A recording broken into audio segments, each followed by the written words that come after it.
Welcome everyone to a Get Involved webinar, Create an Effective Volunteer Handbook with Volunteer Match. Jennifer Bennett is joining us today as the presenter. First, I want to share a little bit about what the Get Involved Collaborative is.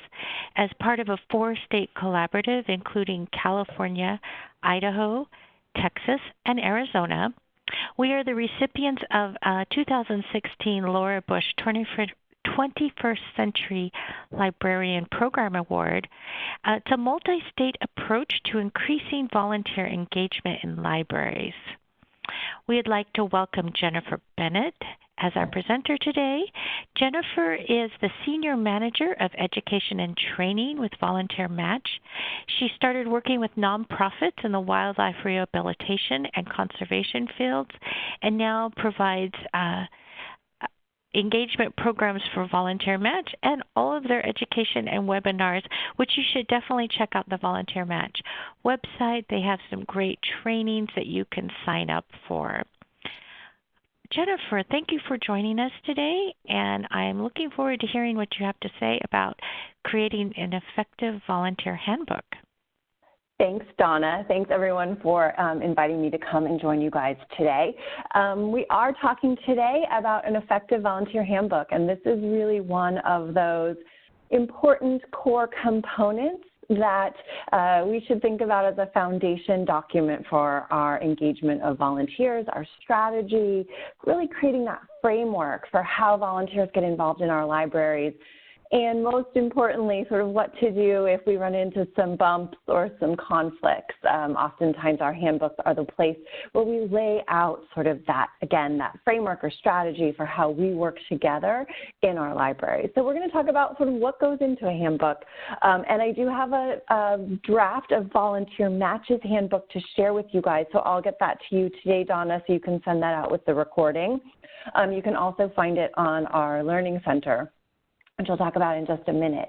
So we're going to talk about what goes into the handbook. We're going to talk about how we get buy-in. It's all well and good to write these policies, but if no one believes in them or even knows about them, then we can sort of have that Wild West lawlessness happening. So we want to make sure that not only do we have support, that people are behind why we have our policies and what our policies are, but we also want to make sure that we're able to enforce them. And I've seen handbooks go in a couple of different directions. Sometimes we see these very detailed handbooks that are almost like full of, repercussions or very strict. If you have policies, but those policies are unenforceable or you're not willing to enforce them, it's just the same as not having a policy. So we need to make sure that we have buy-in for our policies and that we're creating policies that really reflect the culture of volunteer engagement in our libraries and that we're prepared to enforce. So if we say that there are going to be ramifications, we say there are going to be consequences, and those consequences have to happen. The really good thing about handbooks is that they are really valuable for designing a lot of the other pieces that happen in our volunteer engagement program or our volunteer engagement strategy, recruitment, training, especially sort of those ongoing trainings. We want to make sure that we're referring back to our handbook and that our handbook is a living document that grows with us as we engage volunteers in new ways, as we have volunteers coming in with different responsibilities, skills-based volunteers or volunteers that are working remotely on projects. We need to make sure that our handbook reflects those kinds of volunteer engagement strategies as well. And then today we'll end with sort of reviewing what you currently have. If you have a handbook, there might be pieces of it that are working really well for you right now. We don't have to throw everything away and start over. All right.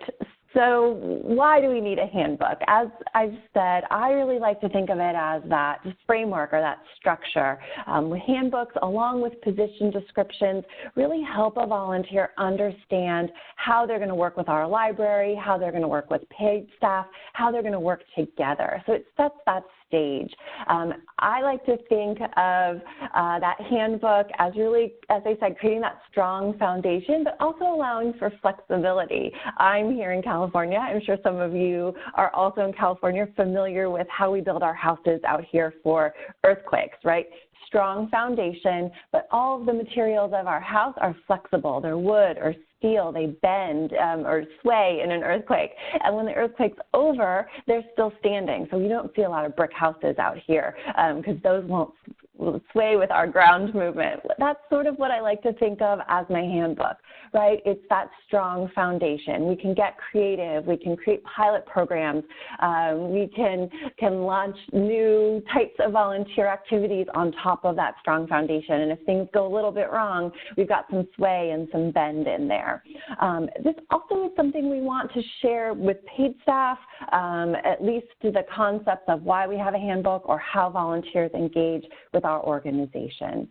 If you have your own personal philosophy of volunteer engagement, if you have goals, if you have a strategic plan for your library around volunteer engagement strategy, we want to make sure that that's included and that this is guiding your handbook. Your handbook should not be separate from your culture. Your handbook should be a representation of your culture. And if you are striving to create a more inclusive culture of volunteer engagement, that handbook might be sort of a guidepost or a map for how volunteer engagement should be happening. So if you are not exactly satisfied with what volunteer engagement looks like, that handbook can really be that path forward for you.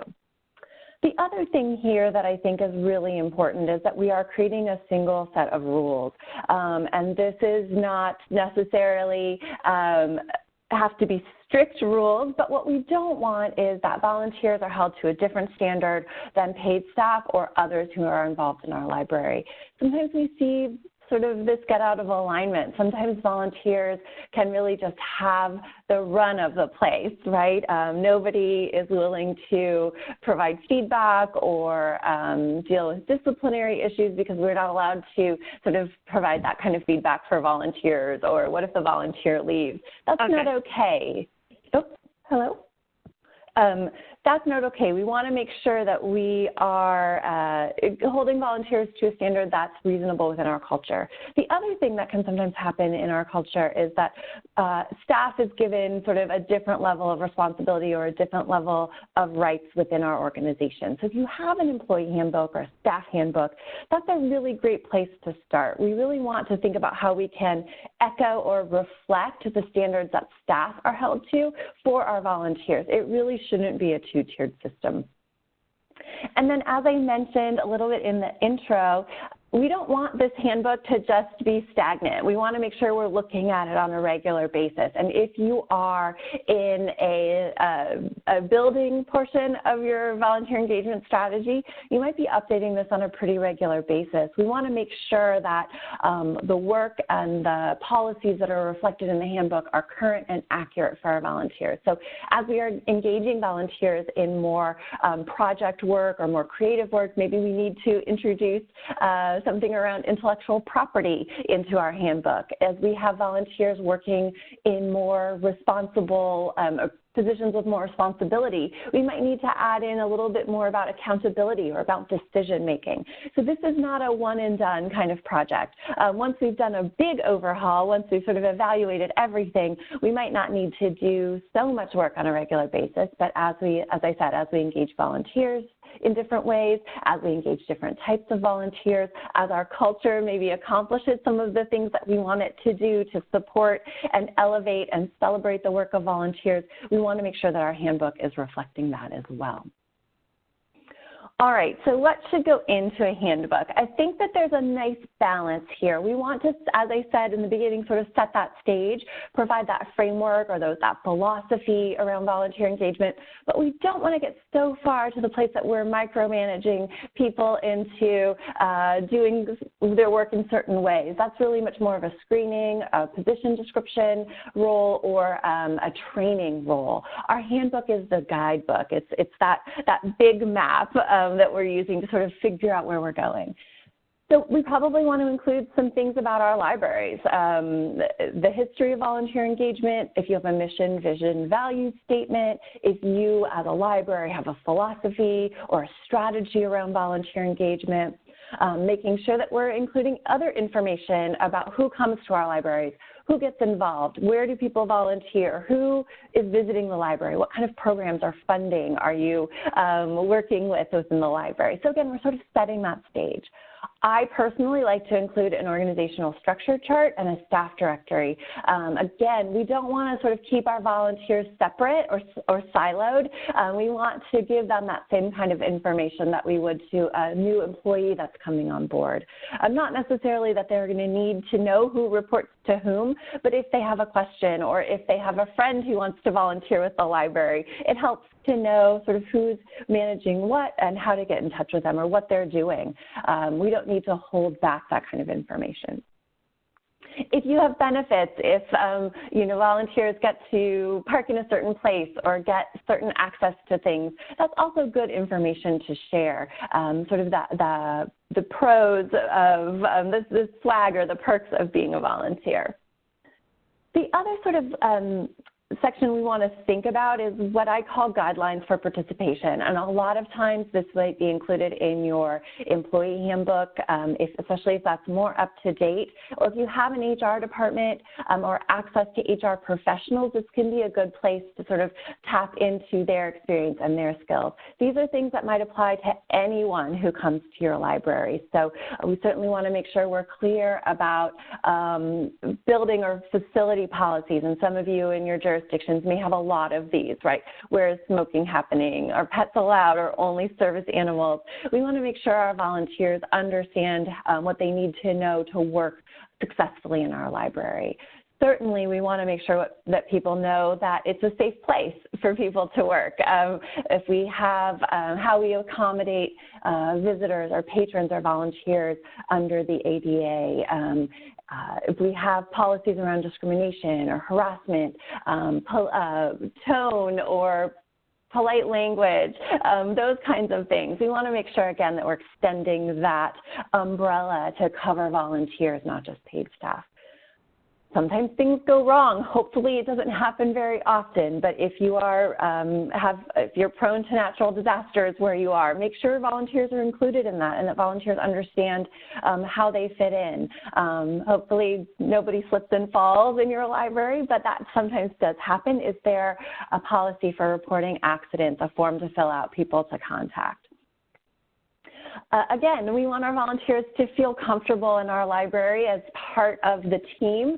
So we want to make sure that they're prepared for the things that oftentimes get sort of bucketed into the things that everyone knows, right? But if you're new, you might not know. What's the culture in the break room? Does everybody put in $1 for a cup of coffee? Take turns bringing in coffee? Is it provided? Where should volunteers be parking? What should they be wearing? These kinds of things help a volunteer, again, sort of assimilate into our culture. And then again, codes of conduct, cultural statements, sometimes we have these, sort of a volunteer's bill of rights or do and don'ts. The library will do this, the volunteer will do that. Again, it frames up what the expectations for a volunteer should be coming into your library.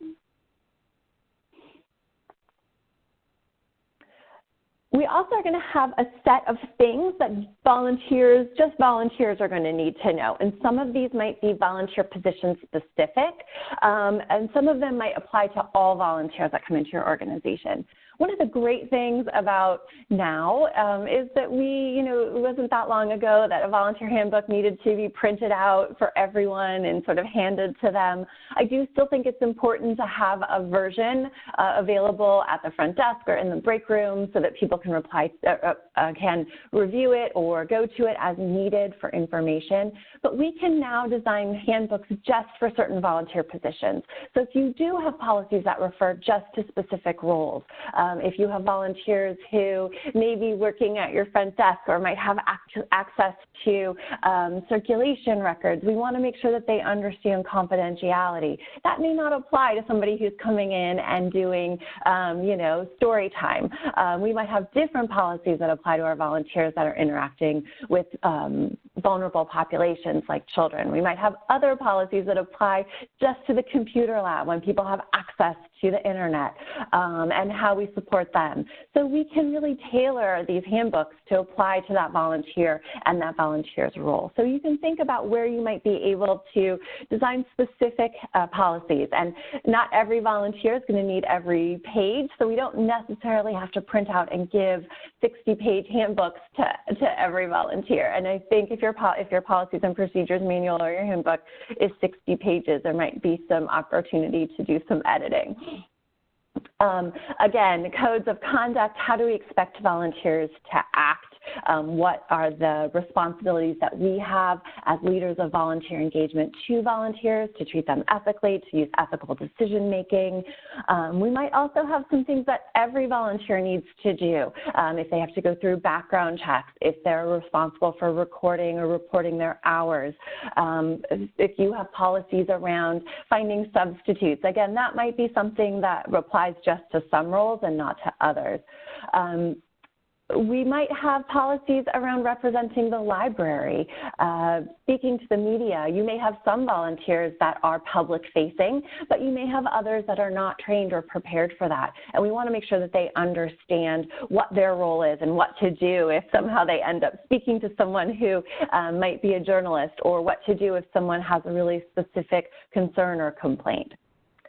I mentioned intellectual property. As we get volunteers moving into work where they are designing things for us, developing things for us, creating things for us, we want to make sure we have that intellectual property policy. We don't want volunteers thinking that the handbook or the manual that they're creating or the graphic that they're designing is their intellectual property. We want to make sure it stays part of the library. Sometimes we have volunteers that might have real property assigned to them. If they are going out into the community to do presentations or to talk about something, they might have props or teaching boxes. We want to make sure that that property gets returned to the library, that there's no confusion or gray areas. The other thing that we can do with a handbook is outline how volunteers have an opportunity to grow within our library. Is there a role or a team or a department that volunteers might want to be involved in? What does that take? And again, this is where we sort of support or echo some of the things that we might have in position descriptions.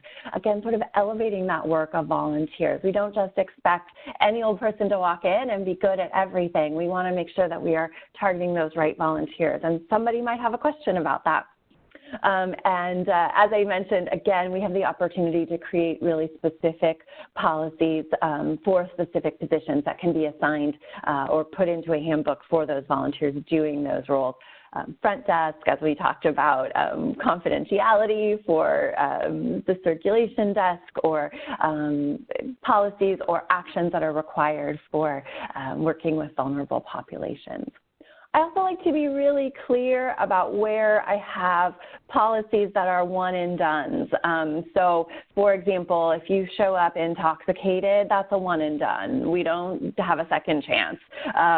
There may be some things, especially around training or interaction. Confidentiality might be one of those, where there's a retraining or an understanding learning curve that we might accommodate.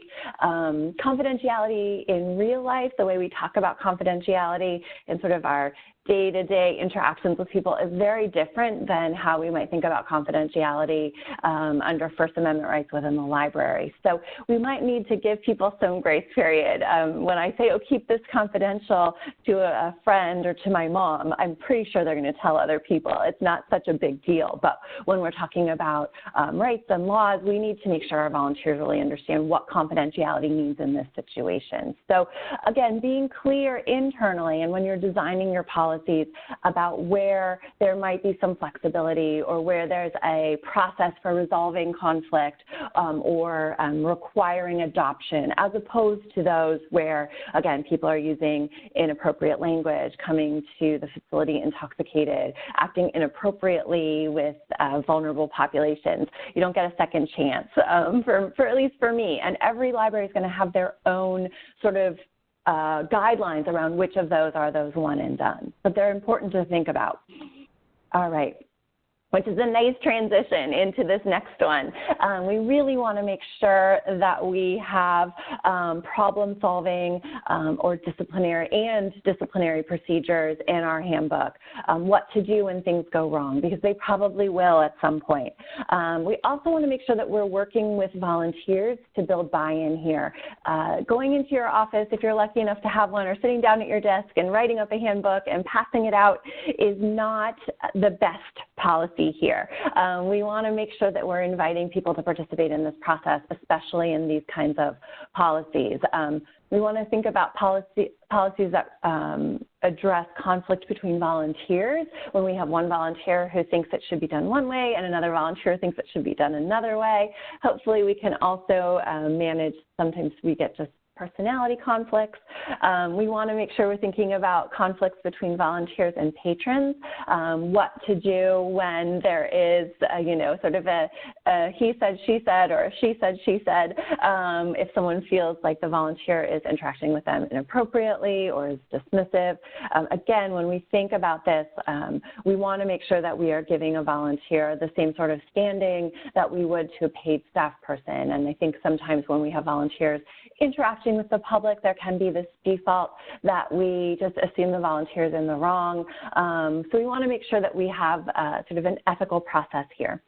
And between volunteers and paid staff, hopefully you are supporting those relationships as that leader of volunteer engagement, but it's good to have that. I also like to include what volunteers should do if they feel like they have a conflict with me or they don't feel like I'm the person who can address something within the library, so that there's another person. I don't want to assume that I'm going to be able to, be everyone's cup of tea, so it's nice to have a backup person, either if you're not there, or if they feel like there's recourse for bringing it to attention of someone else that maybe the process isn't being fair from their perspective.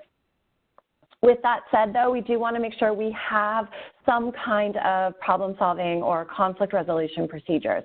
And if you have something for paid staff, this can be really a great sort of borrow from your employee handbook. What happens the first time there's a conflict? What happens the first time there's a disagreement? What happens the next time? What recourse is taken? Retraining, mediation, whatever that looks like. Where does it stop becoming you get one more chance and you can no longer volunteer in the library, or you can no longer volunteer on this team in the library? Sometimes this is about personalities. Sometimes this is about power and control. Sometimes we have volunteers who like to do things a certain way for no real reason. That can be hard for other volunteers to understand. We want to make sure that those policies are outlined. And if a volunteer feels like they're being unfairly represented in this, what is their recourse? Do they have sort of an opportunity to get an appeal? Again, hopefully we don't need these very often, but sometimes we do. And when we do need to ask a volunteer to leave, it's really important that we have this policy and that we can document that we've gone through this process. But sometimes we do actually get to that place where a volunteer either can't or won't follow policies, and we do need to ask that volunteer to leave. So I make sure that you have termination or dismissal procedures or policies in your handbook as well. It doesn't have to be a mean, scary thing. I always like to think of this as, sort of a two-way street. It's an agreement. If a volunteer doesn't want to agree to volunteer in the library because it doesn't feel like a good fit for them, or for whatever reason, big or small, I wouldn't take that personally, and I try to frame that up for volunteers as well, that if for whatever reason I do not feel like that volunteer is a good fit for the work or for the organization, that me asking them to leave is not a personal attack. It's just about what's best for the organization, what's best for the volunteer, the other volunteers, or the paid staff people. So for me, that's one of the first things that I talk about in my handbook, in my orientation, is that it has to work for both of us.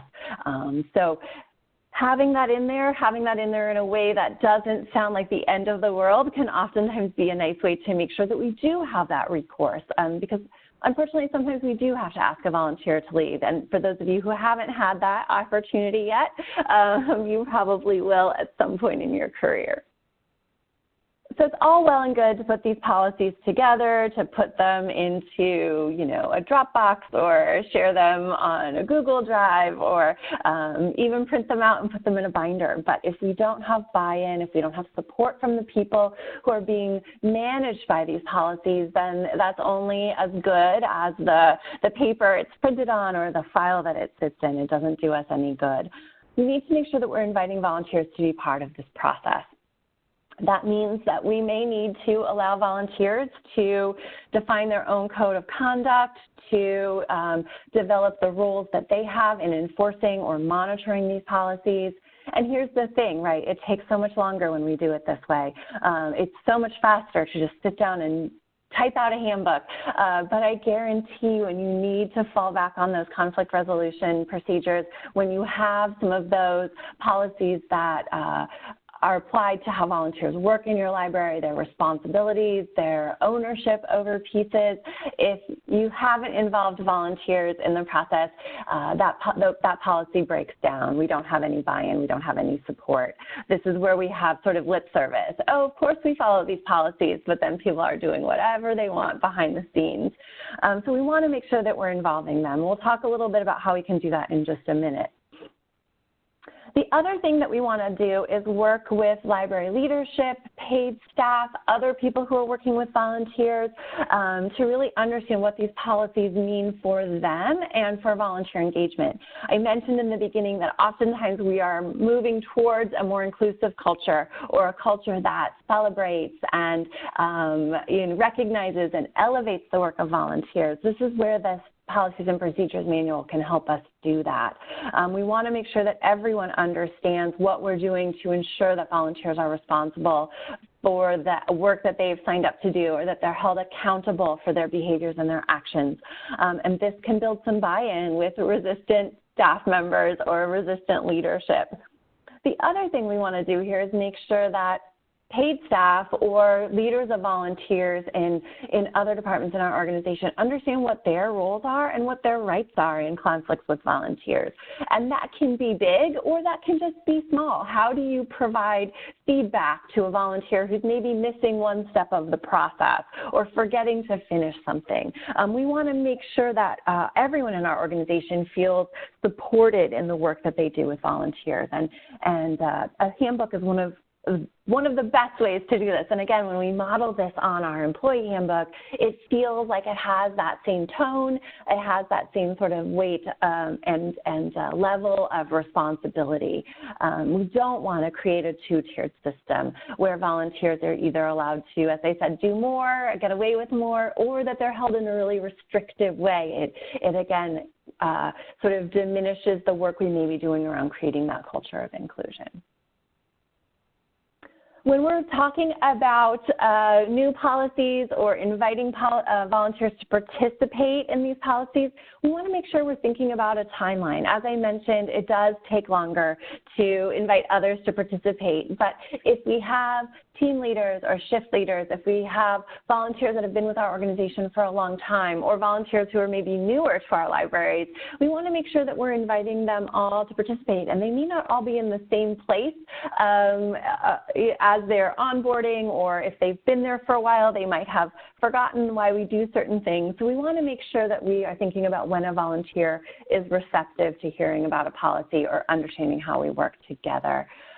Oftentimes for new volunteers, this kind of gets dumped into an orientation after they're, maybe even before they've decided to volunteer. So we want to make sure that we're revisiting policies in more than once and in more than one way. And again, I think confidentiality is a good one here. That sometimes that line between, chat in the break room and gossip and breaking confidentiality can get blurry.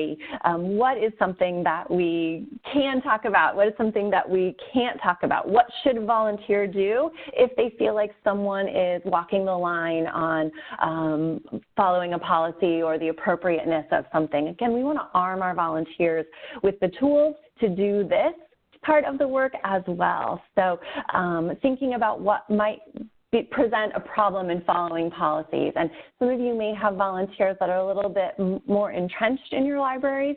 We might need to think about how we approach volunteers who've been with us for a longer time, who might have some real ownership or control issues over some of the actions or behaviors we're asking them to change.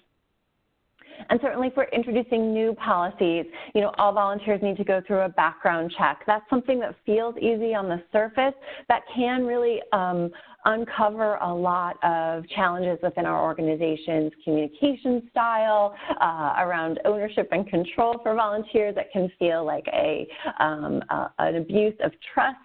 You don't trust us, we have to go through a background check. So we want to make sure that we're thinking about where we present that and how we present that.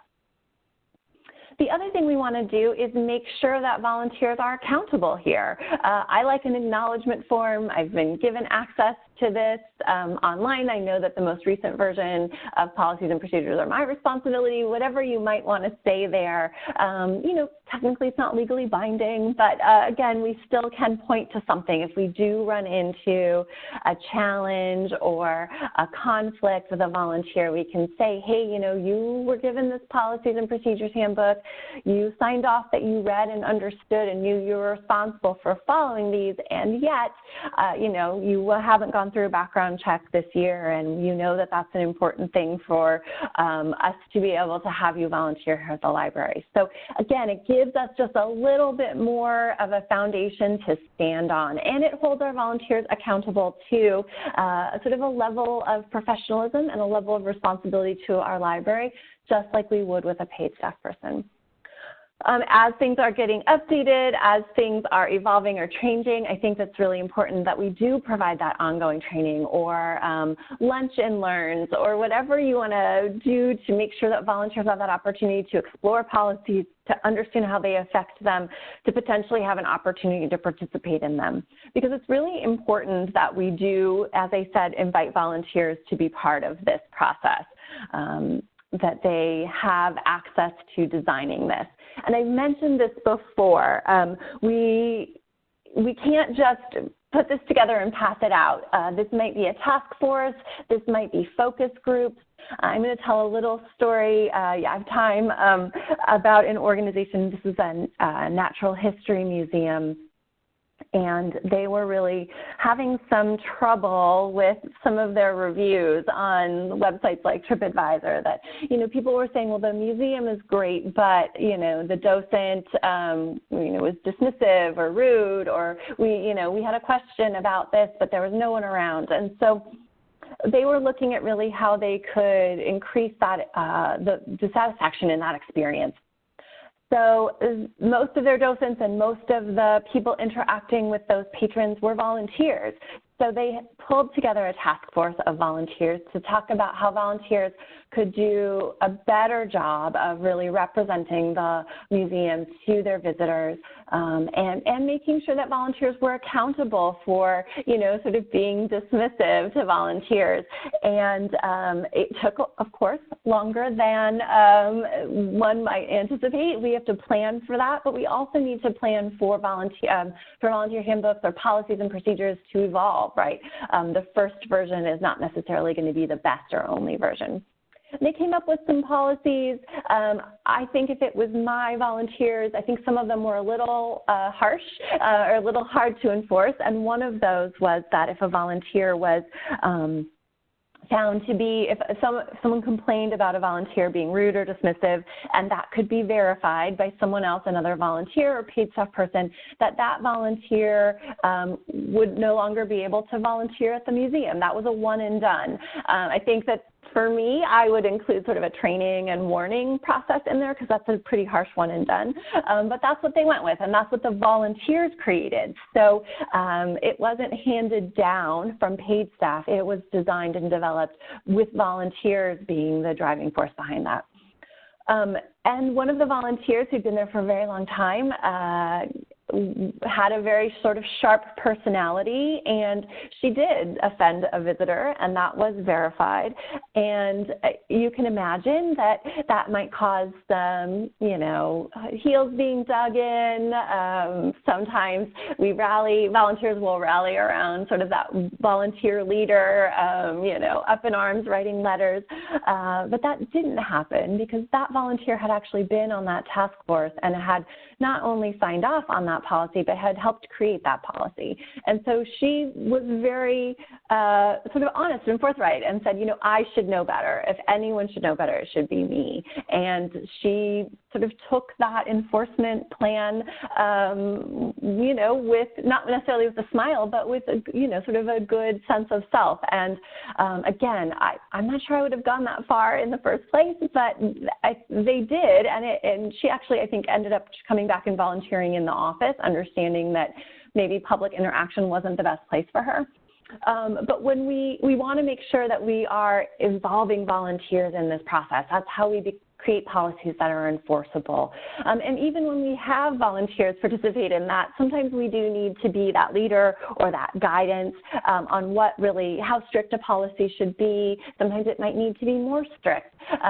If we have vulnerable populations that volunteers are working with, that's not something we can mess around with. We don't want to take a second chance on that. So we do want to make sure that we have that enforcement plan in place, right? So those conflict resolutions, those one and done policies, we want to make sure that those are outlined. You also need to be prepared to follow through. And I mentioned this in the beginning. Sometimes we have policies that are on paper only, and everyone knows that they don't really mean it.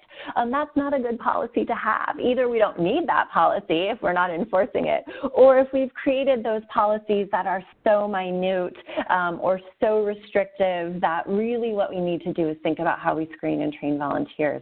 I've seen policies in handbooks that say, volunteers at the front desk must smile when greeting a visitor. If you have to enforce that through a policy, your screening and training process has fallen apart. We don't want to be putting volunteers on the front desk who don't naturally smile when they greet a visitor. We need to make sure that those people who are not happy to see visitors are in the back, doing book repair or whatever that might be. We're not just putting people on the front desk because it's an open position. We're really looking to play to the strengths of our volunteers. So if you do have one of those kinds of policies where somebody's been trying to policy volunteers into being different people, you might want to take that step back and really look at what's important for working together, because that's really what a policies and procedures manual or volunteer handbook should do. It should help us work together. We cannot be the only policeman. We cannot have, us sort of lurking around corners trying to catch people. Volunteers need to be responsible for these policies themselves, and they should be self-monitoring to some degree. Again, this is an opportunity for volunteers to step into leadership positions, whether that's through a working group or a focus group, to provide feedback on existing policies, to draft those policies, or to be a shift supervisor or a team leader or a training specialist. This is where volunteers should know the policies, have bought into the policies, and are helping other people understand those policies. As I've talked about, in making sure that we're inviting volunteers to participate, we're not just handing out the handbook and saying you have to follow this, especially with volunteers who've been there for a while. If we're revamping a handbook that exists or putting that first handbook into place, making sure that volunteers are part of that process and that they are empowered to sort of monitor their own community. Again, a good example here is that confidentiality versus gossip. How do we arm our volunteers with scripts or with buzzwords? So if somebody is talking about, oh, did you see he was here and he was checking out that book again? That's not cool. We don't talk about that. How do we arm volunteers in a way that they can feel confident in de-escalating that conversation or not being a part of that conversation anymore? All right. So how do we make sure that this doesn't just sit in a drawer, that this doesn't just kind of fall to the wayside? All this work needs to pay off. We want to make sure that if we're asking people to give of their time and their energy, and we're putting something together and we're possibly retraining people, that this document is useful. So as I've mentioned, it really is that living document. It shouldn't be stagnant. As volunteer engagement shifts, as we run into challenges, we might need to put something new in place. Donna mentioned that I got my start in the wildlife rehabilitation and conservation field, and when I was running a wildlife hospital here in the Bay Area, we had a hotline for the public to call, and it was supposed to be for people who had challenges living with wildlife. I have a raccoon coming in through my cat door. I have deer eating my roses. What should I do about that? But at one point, and our hotline volunteers were very well screened and well trained, but they were responsible and accountable for answering those questions to the best of their ability and ensuring that callers felt confident in what their next steps should be. So they were sort of trained to give out a lot of information, provide a lot of solutions. You know, some people didn't want to hear that there's not much that they can do besides building a 15-foot fence to keep deer from eating their roses. You know, humans have a great way of trying to rationalize what they want. So a hotline volunteer might have to walk through something a couple of different times or suggest something else.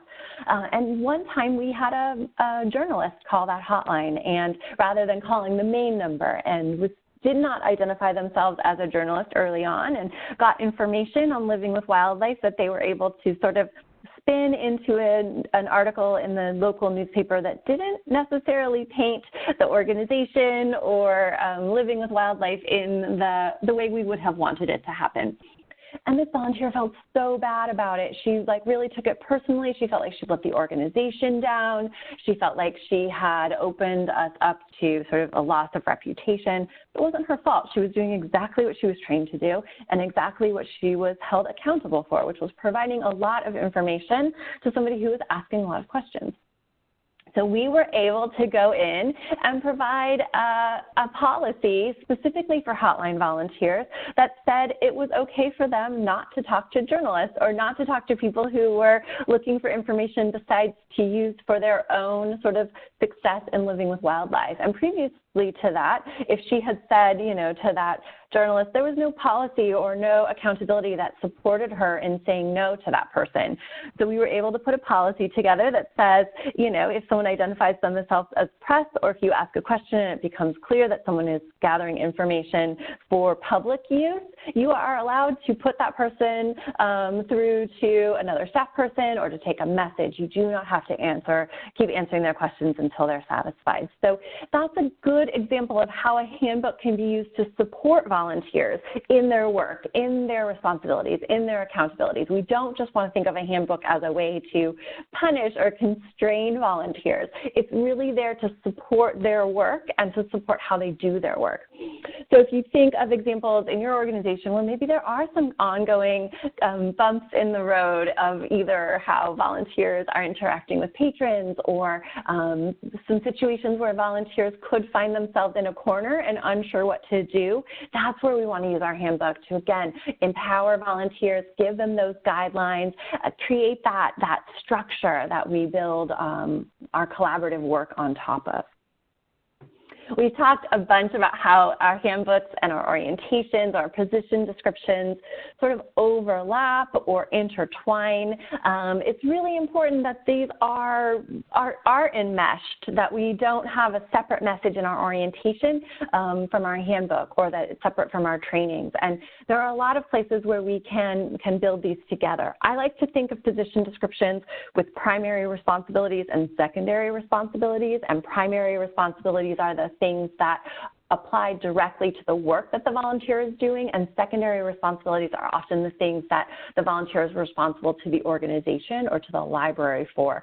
So a lot of our things that we've talked about today with regards to policies could go into those secondary responsibilities: confidentiality, appropriate actions and behaviors, or dress code. Those are the kinds of things that we would want to see echoed in a position description, or an agreement letter, really, where we're sort of emphasizing where volunteers are held to standards, what those standards are, and potentially what those ramifications are. We talked about trainings today too, not just at an orientation or not just at an initial training. There are many policies that we might need to help volunteers remember as they get comfortable in their work, as it's sort of, they're not asking every day, what am I supposed to be doing here? Sometimes we get some not necessarily bad behaviors, because I don't necessarily think that they're coming from a bad place, but oftentimes our volunteers maybe get a little sloppy or a little lackadaisical with regards to some of our policies. And some of those are really in place to protect volunteers or to protect the library. We need to make sure that we're sort of following up with them. And if you have policies that are just there to police people, it might be time to have a bigger conversation about what our culture should be doing to support volunteers. And if we have in the past tried to policy people into being different people, it might be time to take a look at our screening and training process instead of creating these really long handbooks full of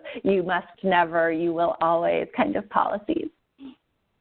As I mentioned, we have such great resources now to be able to pick and choose what goes into a handbook for a specific volunteer. A volunteer doesn't need to wade through a bunch of policies that aren't going to apply to their work. Now, obviously, we're going to have some policies that apply to everyone, paid staff, volunteer staff, visitors, but we are also going to have policies that may apply to certain positions, and we don't necessarily need to make those something that another volunteer needs to dig through. So as I said, I still think it's important to have a version available on paper for everybody to look at in case there's a question, especially when things like accident protocols, hopefully they're not happening often enough that people remember exactly what they're supposed to do. So we can pull those one-pagers together for more episodic roles or for skills-based volunteers. In fact, for skills-based volunteers or pro bono consultant agreements, my policies and procedures handbook is really just an agreement letter that we outline how we solve problems, we outline specific behaviors, we attach that conflict resolution process. So, you know, there's a way to really modify these policies for those volunteers that do need it without having to, as I said, create that really long policies and procedures manual. I think a volunteer match mine's 10 or 12 pages in relatively big font. It also has seating charts in it and staff directories and holidays, so that takes up quite a bit of room. So it's not a ton of information. Again, we want to think of this as a framework or as a structure. All right, so how do we get started on this? If you have a handbook, again, we want to think about what's working and what's not working. What policies are you using? If you have that employee handbook and that's been updated more recently than your volunteer handbook, that can be a really great place to start. I also, as I mentioned, think it's nice to create that sort of one-tiered system where we're extending some of the same type of language or same type of responsibility to volunteer staff that we do to paid staff. If you have an HR team or an HR professional in your organization, that can be a great place to start. This can also be a really great opportunity to bring in a skills-based volunteer for you. There are a lot of HR professionals out there who might be able to help you look at sort of what best practices are now for employee engagement or conflict resolution, and make sure that those are reflected both in your employee handbook and in your volunteer handbook. Where is something within your handbook, or if you're starting from scratch, which sometimes is easier, we want to make sure that we're documenting what's happening and that we're thinking about probable situations that volunteers might be in.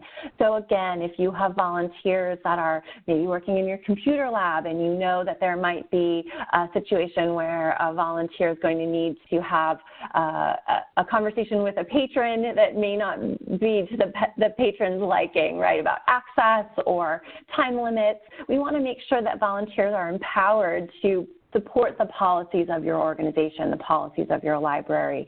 We don't just throw them in there and hope that they figure it out. We want to make sure that we are arming them with scripts or letting them practice. Again, the same thing with confidentiality, that we are giving our volunteers a way to broach a subject with a peer that doesn't have to feel scary or confrontational.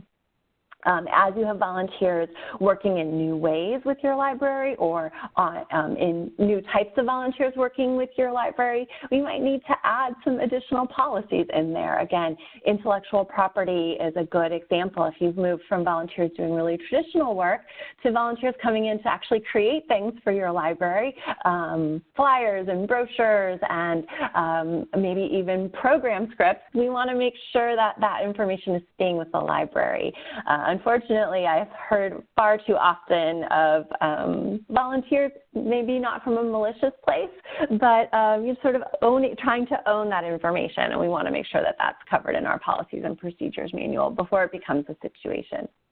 And also I would say here, if you're evolving volunteer responsibilities to include working with vendors, working with community partners. Where does a volunteer have the authority to sign a contract or enter into an agreement, and where don't they? And it may be that they never have that, but it may be in some situations if you have volunteers that are, setting up programmatic events, that they may need to enter into agreements with providers or with other community-based organizations for speakers or for content.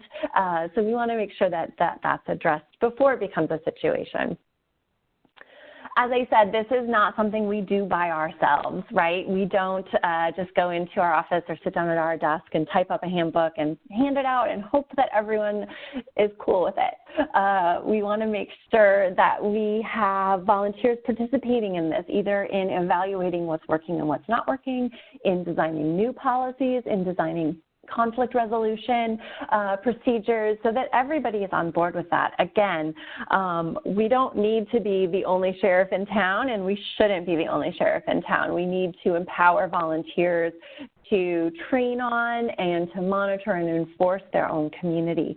And this can be really powerful. Now, again, we don't want it to feel like somebody's snitching on somebody else, but when we outline our policies clearly and that we're clear about why they exist and how they help us work together, this can be a really nice way for volunteers to sort of increase their relationship with our libraries, that they are an important part of what we do and that they are held to certain levels of accountability and responsibility for the way they interact with others, the way they act at the library. These are the kinds of things that, again, can strengthen that relationship. And as I mentioned, if you're looking for an HR professional to help with this, if you're looking for maybe an organizational strategist to help you figure out where these pieces should go, somebody to help with training or introducing new policies, change management professionals or people with experience or expertise there, this is a great opportunity to sort of model the type of skills-based volunteer engagement you might like to see in other parts of your library. All right, so Donna, I think we're ready for the poll. Right. Well, thank you so much for everything you've shared so far. I am going to launch a poll about what you've learned here today.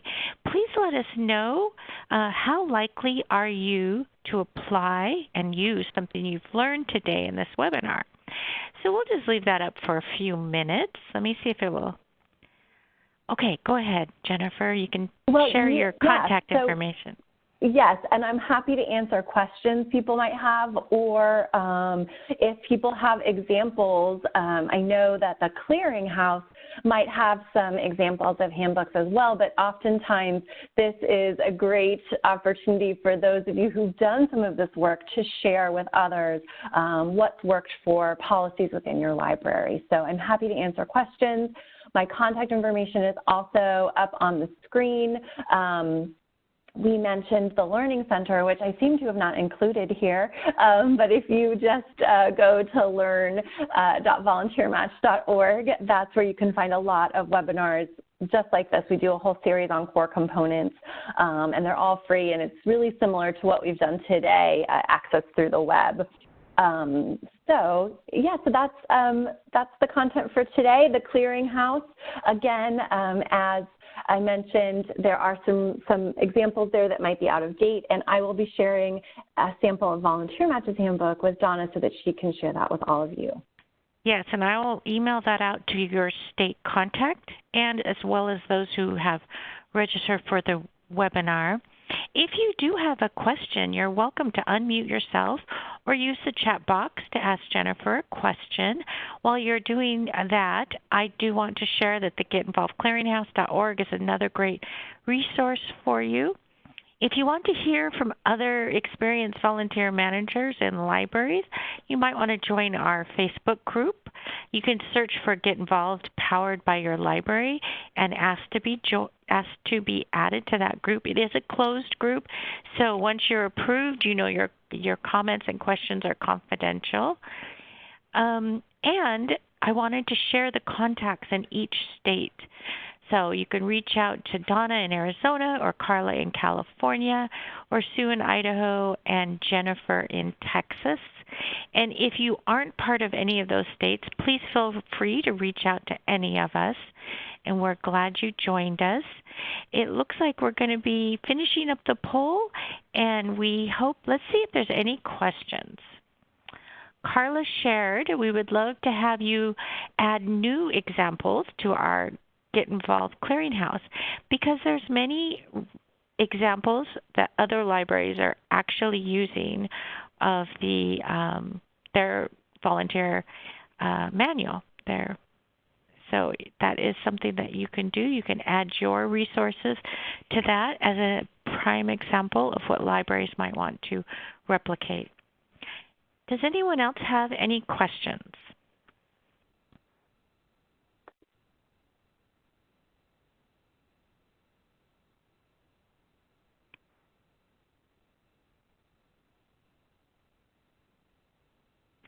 Okay, well, thank you so much, Jennifer, for joining us.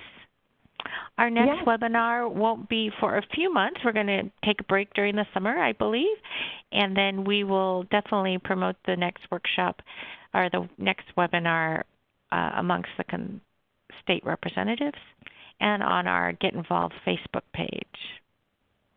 Thank you so much for inviting me to speak today. And again, please feel free to reach out to me if you have individual questions or, if you're looking for an example of something. Again, I would echo Carla's request that if you have a good handbook or even just a good policy for something specific, to share that on the Resource Clearinghouse, because it's a really valuable tool to be able to sort of not have to start from scratch or to learn from each other.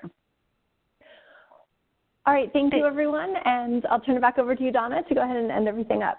All right, thanks, everyone. Have a great day. We will be sharing the recorded webinar out with those who registered, and you are welcome to share it with your colleagues.